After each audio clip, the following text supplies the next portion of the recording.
Oke, untuk mengawali hari ini sebelum kegiatan pembelajaran kita pimpin doa dulu supaya kegiatan hari ini berjalan dengan lancar. Ya, silakan Mbak Salsa.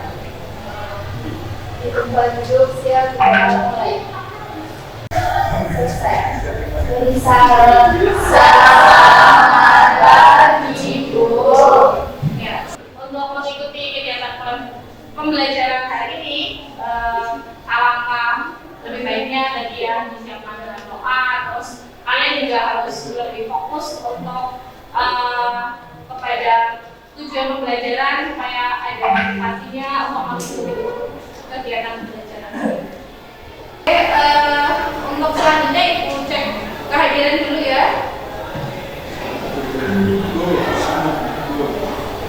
Ainun ada? Ahmad ada? Cahyo?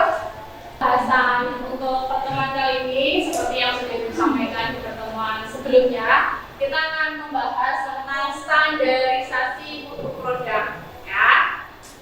Dimana nanti materi ini pembahasannya lebih ke bagaimana caranya suatu produk itu memiliki ya mutu atau produk yang berkualitas, gitu ya. Nanti ada pun tujuan pembelajaran itu ada tujuan kognitif ya, atau pengetahuan yang ingin dicapai. Nanti diantaranya yang pertama itu kalian tuh di sini harus bisa nanti menjelaskan apa konsep dari materi standarisasi kualitas. Terus ada pun kegiatannya tuh mau apa aja sih hari ini gitu ya kan, karena kadang belum punya gambaran gitu ya. Kegiatannya hari ini nanti yang pertama itu ada sebuah soal studi kasus yang nanti Ibu berikan lewat LKPD ya, yang harus dipecahkan atau mencari solusi permasalahan tersebut. Untuk materi sebelumnya pertemuan kemarin kan kita membahasnya tentang biaya produksi, di mana sesuai dengan capaian pembelajaran di kelas 11 ya, itu kan adalah rencana produksi gitu ya. Satu sama lain itu saling berkaitan. Dimana kemarin kita sudah mempelajari menghitung biaya produksi, ada unsur-unsurnya gitu ya, ada biaya overhead dan lain sebagainya. Nah, setelah menghitung biaya produksi, maka ketika produk sudah jadi ya, sebelum dipasarkan itu ada namanya standarisasi mutu produk. Makanya setelah biaya produksi masuklah ke standarisasi mutu produk. Jadi sebelum produk dipasarkan, kita akan lebih baiknya melalui uji mutu atau uji lembaga verifikasi supaya produk tersebut layak untuk jual di pasaran. Oke, untuk selanjutnya sebelum masuk ke materi lebih jauh, Ibu ingin mengetahui sejauh mana pengetahuan kalian terkait dengan materi standarisasi ya produk ini. Ini ada soal tes di mana nanti kalian mengerjakan di Google Form ya. Ibu sharing lewat tes. Silakan dikerjakan. Ibu kasih waktu 5 menit cukup ya. Oke, Ustaz.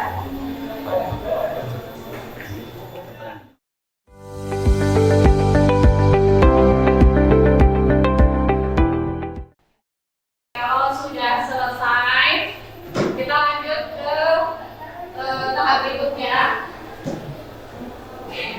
Perhatikan, sesuai tadi yang Ibu sudah sampaikan, ya. Di sini ada lembar LKPD, ya, di mana di sini tertera ada soal pengetahuan dan soal keterampilan, ya, di mana soal pengetahuan studi kasus yang harus kalian baca, terus kalian cermati, terus langkah selanjutnya itu untuk mencari solusi atau pemecahan dari permasalahan tersebut, gitu ya. Tapi untuk sebelumnya Ibu bagi dulu kelompok diskusinya ya, supaya kelompoknya itu merata. Aku ada Resya, Mbak Reza ya, terus Mbak Ulfa,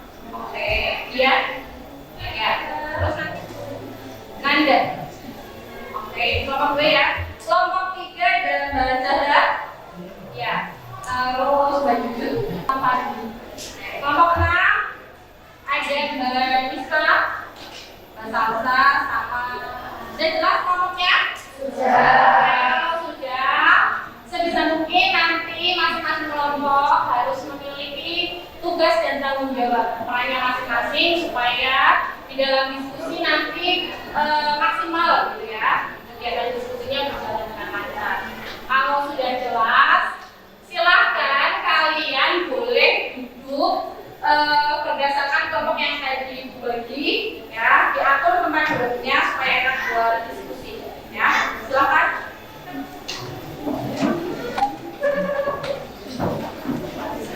Sudah duduk berkelompoknya masing-masing? Sudah. Nih, ini ada lembar LKPD-nya.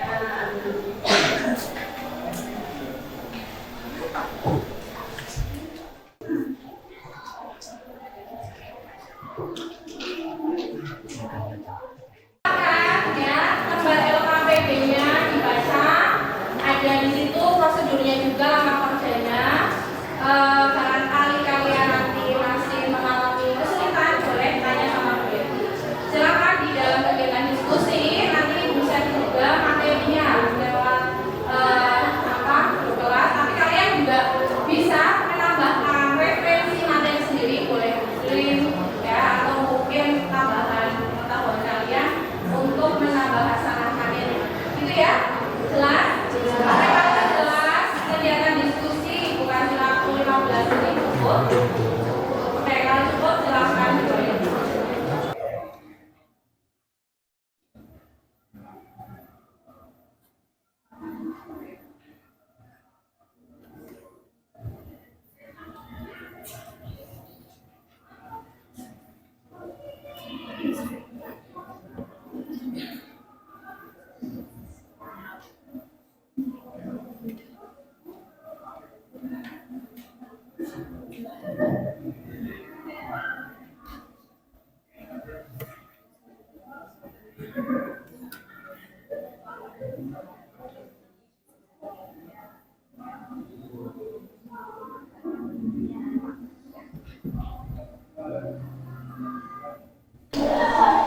Waktunya tinggal 3 menit lagi ya. Sudah selesai belum? Sudah. Oke, kalau sudah selesai, nanti siap untuk dipresentasikan? Siap. Oke, sebelum presentasi, silakan dibuka lembar berikutnya. Lembar berikutnya ada soal keterampilan. Sudah? Kelihatan? Dibaca sudah? Oke, itu nanti setelah pengetahuan selesai ada soal keterampilan juga di mana kalian harus menyusun beberapa prosedur ketika UMKM itu mendaftarkan produknya gitu ya, untuk mendapatkan jaminan kualitasnya. Itu caranya gimana, alurnya bagaimana, tahap-tahapnya bagaimana, tapi dituangkan di media Canva, itu ya. Oke, sebelum lanjut ke materi keterampilan, supaya kita relax dan jelas panel, boleh streaming dulu? Boleh. Kita nyanyi bareng-bareng ya. Boleh berdiri? Semuanya boleh berdiri dulu. Hadapnya boleh ke depan proyektor. Pancasila beriman dan bertakwa pada Tuhan yang Esa dan berakhlak mulia, berkebinekaan global, gotong royong mandiri, kreatif dan bernalar kritis. Supaya suasananya cair, silahkan boleh duduk lagi, terus menyelesaikan soal ya. Selesai, kita lanjut ke presentasi gitu ya.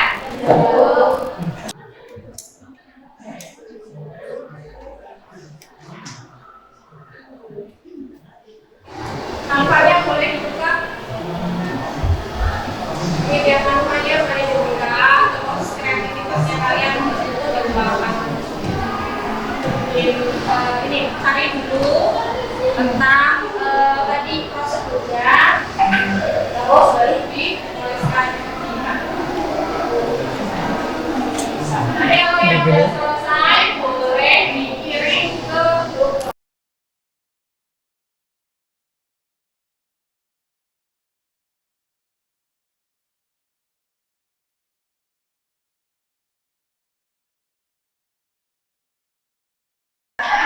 Lima menit lagi ya. Sudah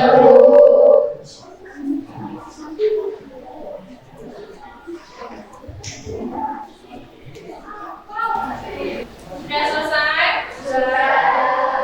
Oke, kalau pengambilan sudah selesai, berarti sekarang sesi presentasi ya, mempresentasikan dari soal permasalahan studi kasus pengetahuannya tadi ya, dimana ada soal studi kasus tentang rumah produksi ya, yang milik Bu Rina, di mana Bu Rina itu belum memiliki label atau standarisasi mutu yang baik, gitu ya. Oke, ada yang mau maju dulu mungkin kelompoknya? Boleh. Yang lain diperhatikan kalau ada kelompok yang maju presentasi disimak baik-baik. Terus nanti barangkali ada yang mau menanggapi atau ada pertanyaan yang ingin diajukan ya.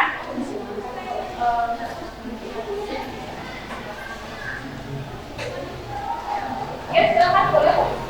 Assalamualaikum warahmatullahi wabarakatuh. Waalaikumsalam warahmatullahi wabarakatuh. Berdirinya kami di sini ingin mempresentasikan dan memecahkan soal standarisasi mutu produk yang akan dijelaskan oleh pemateri kita. Silakan. Ada sebuah rumah produksi kue kering milik Bu Rina yang terletak di Jalan Raya Produksi, Tangerang, Provinsi Sumatera. Bu Rina belum menerapkan standarisasi mutu produk terhadap produknya.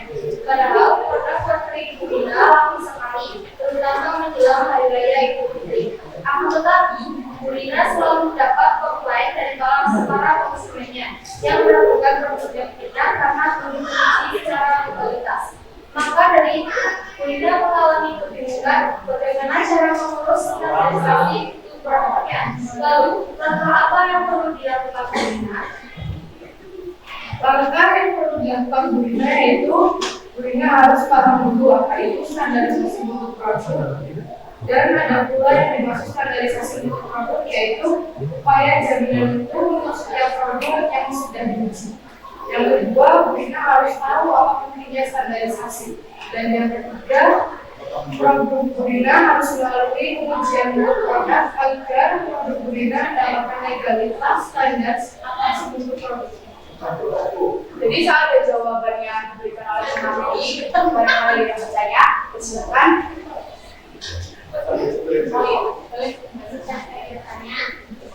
Kenapa kalau Bu Rina tidak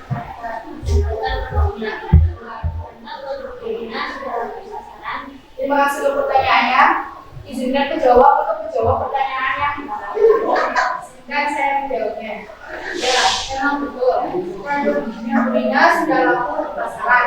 Akan tetapi lebih baik lagi jika suatu produk itu memiliki standarisasi mutu yang telah ditentukan pemerintah. Dengan begitu, produk tersebut mempunyai banyak keuntungan, bisa menambah kepuasan konsumen, mutunya terjamin, produk dapat bersaing dengan produk lain. Terima kasih, bisa diterima atas jawabannya. Barangkali yang lain, menambahkan atau boleh apa? Saya bukan. Oh ya.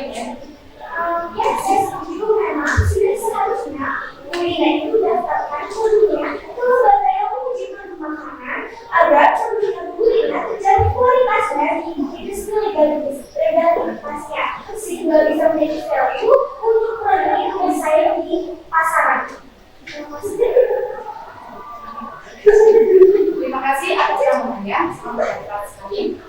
Sekian presentasi dari kami, semoga bermanfaat. Wassalamualaikum warahmatullahi wabarakatuh. Waalaikumsalam warahmatullahi wabarakatuh. Jadi tanggapan dari kelompok 1 yang ada di kawan-kawan. Jadi benar ya masalahkan yang terjadi bahwa produk yang belum legalitas ya memang sudah seharusnya mengurus legalitas produknya gitu ya. Oke, barangkali kelompok lain punya pendapat yang lain yang lebih bagus lagi, boleh menyampaikan. Jawabannya, Bu Rina harus paham dulu apa yang dimaksud dengan standar mutu. Standar mutu adalah peraturan yang telah ditetapkan oleh pemerintah atau lembaga menjamin kualitas. Nah,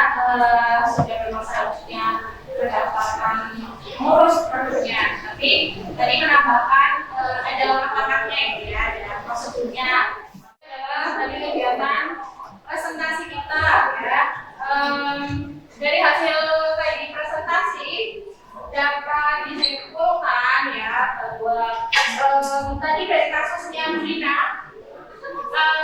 ada sebuah rumah produksi ya, di mana Brina ini memiliki rumah produksi kue kering ya, bahwa rumah produksinya Brina itu sebetulnya sudah laku di pasaran gitu ya, tapi sayangnya produknya Brina itu belum terdaftar resmi gitu ya, belum punya label halal atau mungkin kualitasnya belum terjamin gitu ya, sehingga di situ memunculkan komplain daripada customer atau pelanggannya gitu ya, yang mungkin masih meragukan kualitas produknya Brina ini, sehingga jadi bahan masukan bagi Brina, iya gimana harusnya saya mendaftarkan produk saya dan lain sebagainya. Jadi di situ Brina itu harus berpikir keras gitu ya, apakah betul misalkan produk yang belum punya sertifikasi terus belum label itu ya pasti memiliki pasti kekurangan gitu ya, dan alangkah baiknya memang ini mendaftarkan gitu ya, harus paham dulu bahwa standarisasi itu apa gitu, terus juga kemana dan lain sebagainya, itu nanti Rina di situ perlu mencari informasi dan lain sebagainya. Nah, tadi berdasarkan solusinya dari beberapa kelompok, ada yang menyarankan bahwa itu harus dulu dari standarisasi supaya nanti ya plus-minusnya dari standarisasi itu ketika sudah memiliki kualitas produk yang terjamin, kepercayaan konsumen juga meningkat, mungkin bisa jadi daya saing tersendiri, mungkin bisa punya nilai tambah, harganya mungkin bisa di atas rata-rata produk sejenisnya karena memang sudah terjamin kualitasnya gitu ya. Terus tadi juga ada yang menambahkan Brina tuh harus ngurusnya tuh kemana kalau untuk produk UMKM gitu kan ya, ada step by step-nya. Terima kasih, kalian sudah luar biasa sekali presentasi dengan baik, dan standarisasi mutu produk itu sendiri ya, dimana ini adalah standarisasi berarti menjamin gitu ya, menjamin kualitas suatu produk yang dipastikan bahwa produknya itu sudah melalui uji dan lain sebagainya sebelum dipasarkan gitu ya. Adapun di situ ada tahapannya, yaitu melalui pengujian ya, uji produknya. Uji produk itu dapat dilakukan oleh siapa saja. Di sini dikatakan bahwa pengujian sampel produk itu bisa dilakukan oleh pihak seorang peneliti gitu ya, atau seorang peneliti ini bisa diartikan di pihak internal perusahaan maupun dari luar perusahaan ya. Nanti di situ menguji bahwa produknya itu memang dari kelayakan produknya, bahannya sudah baik atau belum yang digunakan, terus keamanannya, terus mungkin nanti sampai dengan expired dan lain sebagainya. Itu ya, itu untuk standarisasi.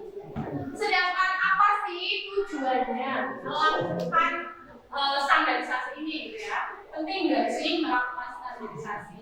Ya, jadi standarisasi pengujian produk itu memastikan bahwa produk tersebut itu memenuhi syarat yang distandarkan oleh pemerintah sebelum produk itu dipasarkan gitu ya. Jadi harus dipastikan dulu sebelum dipasarkan ya keamanannya gitu ya.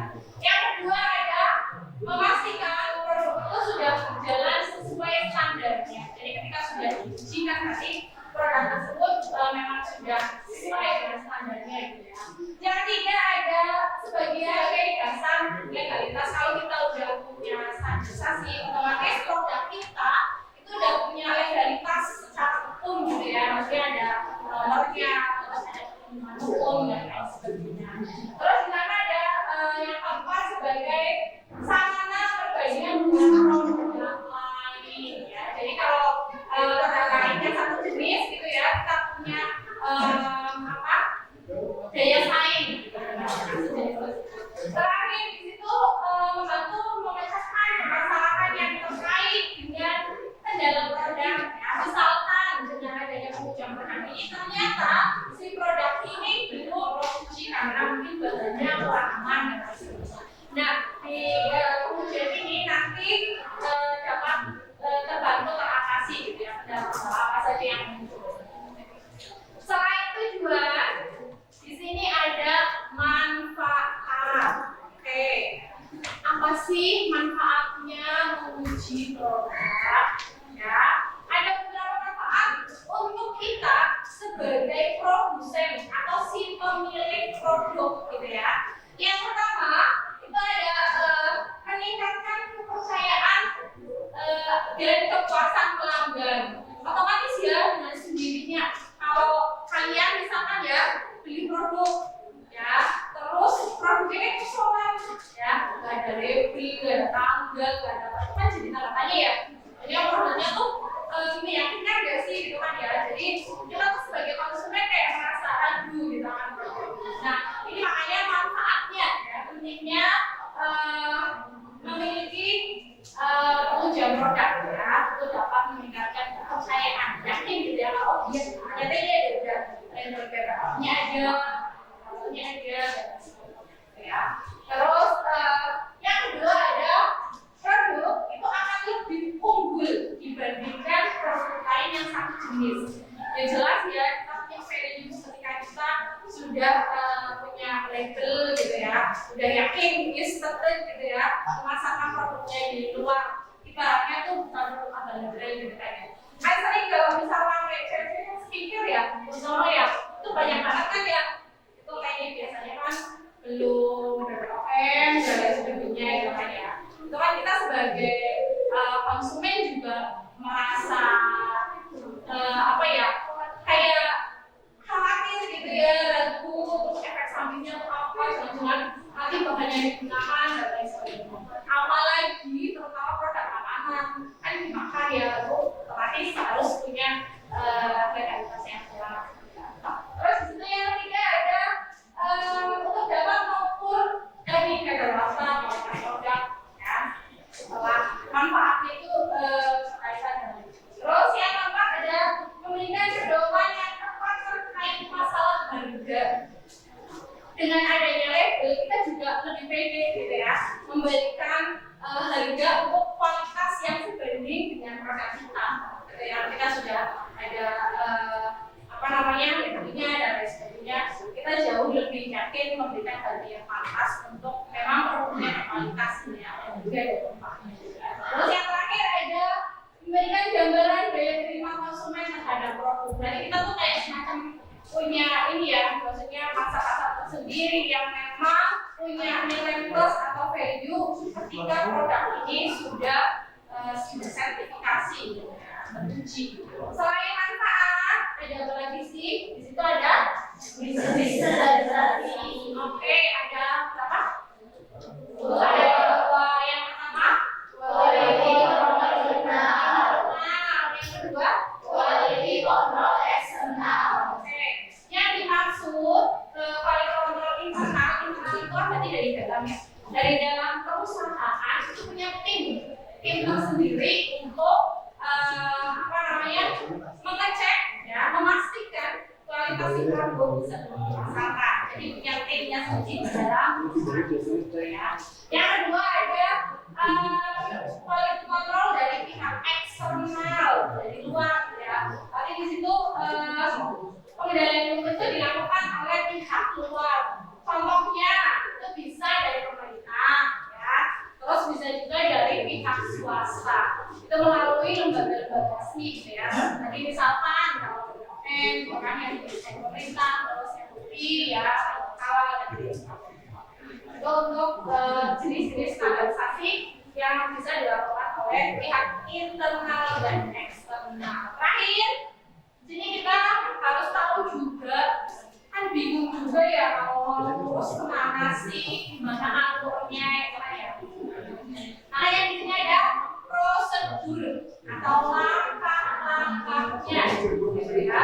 Kalau kita punya produk UMKM itu daftarnya kemana sih, bingung gitu ya. Nah, zaman sekarang kan udah banyak kecanggihan ya, dengan informasi yang ada. Gitu.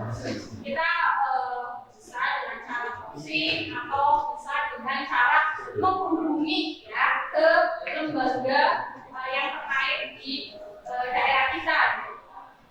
Kalau kita lewat website resminya, di sana ada kita tuh diarahkan nanti ke website resmi, terus suruh mengisi formulir SPPT, terus melakukan verifikasi data-data, gitu ya. Terus ada juga mau di sistem manajemen tentang untuk prosesnya bagaimana. Terus nanti diambil sampel, ya sampel produk kita tuh untuk pengujian. Terus nanti ada penilaian sampel, bahwa sampel itu tuh gimana hasilnya, ya. Yang terakhir barulah keputusan bahwa produk tersebut itu lolos uji enggak. Itu untuk beberapa tahapan atau oke. Dari kegiatan kita hari ini yang awal tadi studi kasus, permasalahan, sampai dengan tadi ada soal pengetahuan, keterampilan, udah lagi presentasi, ya udah dijelaskan juga tentang untuk standarisasi produk ini, gitu ya. Adakah yang bisa menyimpulkannya dari materi ini? Kalian tuh kira-kira bisa ambil kesimpulan apa? Oh iya, ya, dengan adanya pengujian baru, dapat dijadikan nilai tambah untuk kita. Itu yang nilai value gitu ya, produknya jadi punya kayak saingan sendiri gitu dari pengujian produk ini, gitu ya. Kemudiannya, jadi untuk materi standarisasi ini tadi ya kita jadi tahu tentang standarisasi, terus tadi kita harus punya nilai tambah, jadi tahu mana gitu ya, ada pihak eksternal, kemudian untuk pengaduan sektor standarisasi. Terima kasih untuk kegiatan hari ini yang sudah luar biasa. Tepuk tangan kita semua. Gimana hari ini cukup menyenangkan? Boleh Ibu kasih sampel untuk refleksi. Siapa yang mau kasih pendapatnya buat diskusi hari ini? Kelompok memudahkan kita untuk mengetahui. Oke, dengan adanya pembelajaran diskusi kelompok jadi lebih mudah. Jadi ada manfaatnya ya belajar standarisasi mutu produk ya. Kita jadi tahu bahwa produk yang berkualitas itu gimana. Oke, karena pembelajaran hari ini sudah selesai, stres yang harus dikerjakan. Ibu kasih waktu 5 menit untuk mengerjakan soal poster. Silakan Ibu. Sudah selesai, artinya untuk kegiatan hari ini sudah selesai. Dan untuk pertemuan depan ya, pembahasan kita adalah tentang pengawasan dari beli, di mana nanti untuk pertemuan depan kita kaitkan juga dengan pertemuan hari ini. Terakhir, Ibu minta bantuan untuk mengisi lembar refleksi. Ya, sudah selesai? Oke, kalau sudah selesai untuk mengakhiri kegiatan pembelajaran hari ini, ya silakan LKPD-nya dikumpulkan di meja diskusi di depan, terus tempat duduknya dirapikan, terus siap-siap untuk berdoa, ya. Siap doa mulai. Salam.